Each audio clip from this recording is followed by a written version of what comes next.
ये कहानी मुगल साम्राज्य के स्वर्णिम युग की है, जब शहंशाह अकबर का शासन पूरे भारत में फैला हुआ था।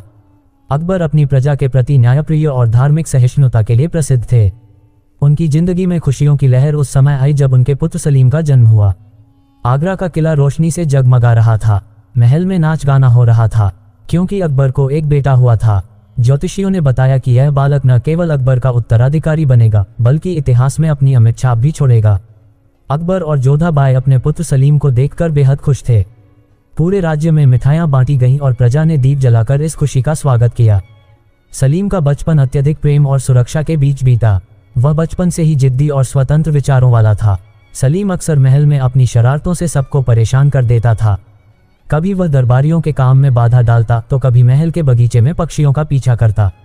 सलीम का झुकाव संगीत और कला की ओर भी था।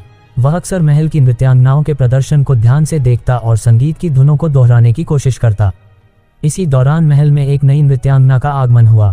उसका नाम नादिरा था, लेकिन अपनी खूबसूरती और नृत्य कला के कारण उसे अनारकली का खिताब दिया गया। अनारकली बेहद मासूम और सादगी से भरी हुई थी।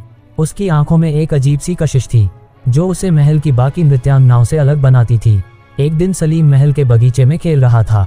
अचानक उसकी नज़र अनारकली पर पड़ी, जो बगीचे के पास फूल चुन रही थी। सलीम उसकी सुंदरता को देखकर मंत्रमुग्ध हो गया। सलीम ने अनारकली से पूछा, तुम कौन हो? अनारकली ने मुस्कुराकर जवाब दिया, मैं यहाँ आपकी माँ महारानी के कहने पर नृत्य का अभ्यास करने आई हूँ।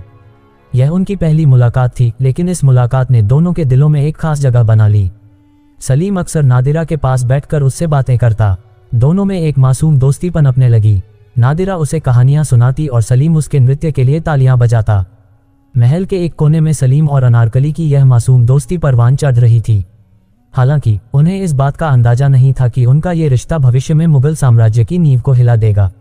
समय के साथ सलीम अब बच्चा नहीं रहा। उसने युद्ध कला और प्रशासन की शिक्षा लेनी शुरू कर दी थी।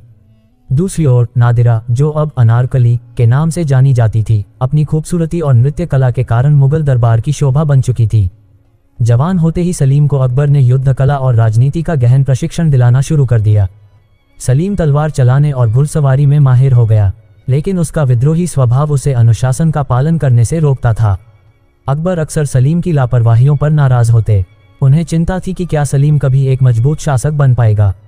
सलीम का अलग स्वभाव। सलीम हमेशा दिल से फैसले लेने में विश्वास करता था। वह प्रजा और महल की बंदिशों के बीच फर्क को समझने लगा था। महल में अनारकली का स्थान धीरे धीरे ऊंचा होता जा रहा था। उसकी नृत्य कला ने दरबारियों का दिल जीत लिया था। अकबर भी उसके नृत्य की तारीफ करने से पीछे नहीं रहते थे। बावजूद इसके अनारकली विनम्र और शांत स्वभाव की बनी रही। वह जानती थी कि महल के भीतर उसकी पहचान सिर्फ एक नर्तकी की है।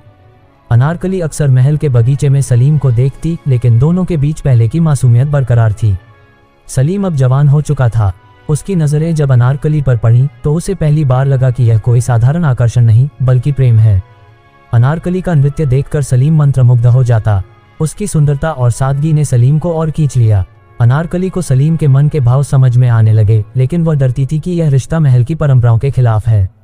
सलीम और अनारकली अब अक्सर महल के बगीचे या खिड़कियों के पास गुप्त रूप से मिलते। उनके बीच बातचीत कम, लेकिन आंखों से दिल की बातें ज्यादा होती थीं। सलीम और अनारकली की बढ़ती नजदीकियों ने धीरे धीरे महल में चर्चा का विषय बनना शुरू कर दिया। कुछ दरबारियों ने अकबर तक ये बात पहुंचाने की कोशिश की, लेकिन उन्हें डर था कि सलीम का क्रोध उनके लिए नुकसानदायक हो सकता है। अनारकली को एहसास होने लगा कि यह रिश्ता अकबर और महल की परंपराओं के खिलाफ जा सकता है।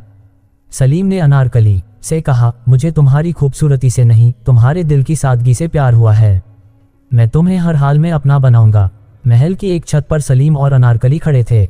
चांदनी रात में सलीम ने अनारकली का हाथ थाम लिया और कहा, इस प्रेम को कोई रोक नहीं सकता। अनारकली ने अपनी आंखों में छलकते आंसुओं के साथ कहा, लेकिन सलीम, ये प्रेम तुम्हारे पिता और इस महल के नियमों के खिलाफ है। इसका अंजाम अच्छा नहीं होगा। सलीम ने जवाब दिया, चाहे मुझे पूरी दुनिया से लड़ना पड़े, मैं तुम्हें अपना बनाकर रहूंगा। सलीम और अनारकली का प्रेम अब मासूम मुलाकातों से बढ़कर गहरे रिश्ते का रूप ले चुका था। लेकिन ये प्रेम केवल उनके दिलों तक सीमित नहीं रहा। महल के दरबारियों और सेवकों के बीच चर्चा शुरू हो चुकी थी। इस खबर का शहंशाह अकबर तक पहुंचना अब बस समय की बात थी। दरबारियों ने सलीम और अनारकली की मुलाकातों पर नजर रखना शुरू कर दिया।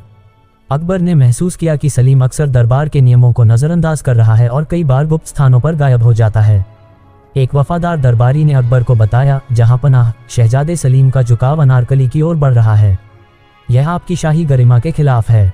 दरबारियों ने अकबर को विश्वास दिलाने की कोशिश की कि सलीम और अनारकली का रिश्ता मुगल साम्राज्य की प्रतिष्ठा को खतरा है। वे अनारकली को महल से निकालने का सुझाव देते हैं। कुछ दरबारियों ने अनारकली को धमकाया और कहा, अगर तुमने सलीम से दूरी नहीं बनाई तो तुम्हें और तुम्हारे परिवार को इसकी कीमत चुकानी पड़ेगी। अनारकली के मन में डर और प्रेम का द्वंद्व चलता है। वह समझती है कि सलीम के साथ रहना उसकी जिंदगी को खतरे में डाल सकता है।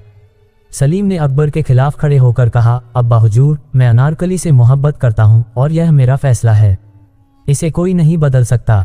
अकबर ने गुस्से में जवाब दिया, एक नर्तकी से मोहब्बत, यह मुगल वंश की गरिमा को कलंकित करने जैसा है। अकबर और सलीम के बीच गर्मागर्म बहस होती है। सलीम ने दरबार में ऐलान कर दिया, अगर अनारकली को मेरे जीवन से अलग करने की कोशिश की गई तो मैं इस महल को छोड़ दूंगा। अकबर ने अनारकली को दरबार में बुलाया। उसने गुस्से से पूछा, तुम्हारी हिम्मत कैसे हुई मेरे बेटे का दिल चुराने की? क्या तुम नहीं जानती कि तुम्हारी हैसियत एक नर्तकी से ज्यादा कुछ नहीं? अनारकली ने सिर झुकाकर कहा, जहां पनाह, मैं शहजादे सलीम से मोहब्बत करती हूँ, लेकिन मैं आपकी इजाजत के बिना ये रिश्ता आगे नहीं बढ़ाऊंगी। मेरी मोहब्बत सच्ची है, लेकिन मैं आपकी मर्यादा को भंग नहीं करना चाहती। अकबर ने अनारकली को एक कठिन परीक्षा में डालने का फैसला किया। उसने कहा, अगर तुम्हारी मोहब्बत सच्ची है तो मैं तुम्हें इसके प्रमाण देने का मौका दूंगा, लेकिन याद रखना, तुम्हारी एक गलती तुम्हारी जान ले सकती है। अनारकली को महल के एकांत कक्ष में बंद कर दिया गया। दूसरी ओर सलीम अकबर के खिलाफ अपनी नाराजगी जताते हुए युद्ध की तैयारियां करने लगा। क्या सलीम अपने पिता के खिलाफ खड़ा होकर अनारकली को बचा पाएगा, या अनारकली को इस प्रेम की कीमत अपनी जान देकर चुकानी पड़ेगी? देखना ना भूले अगला भाग। अगर यहाँ तक की कहानी आपको पसंद आई हो तो वीडियो को लाइक करें और हमारे चैनल को सब्सक्राइब करना ना भूले और कमेंट में जरूर बताएं कि आप कहाँ से ये वीडियो देख रहे हो। राधे राधे, जय श्री कृष्णा।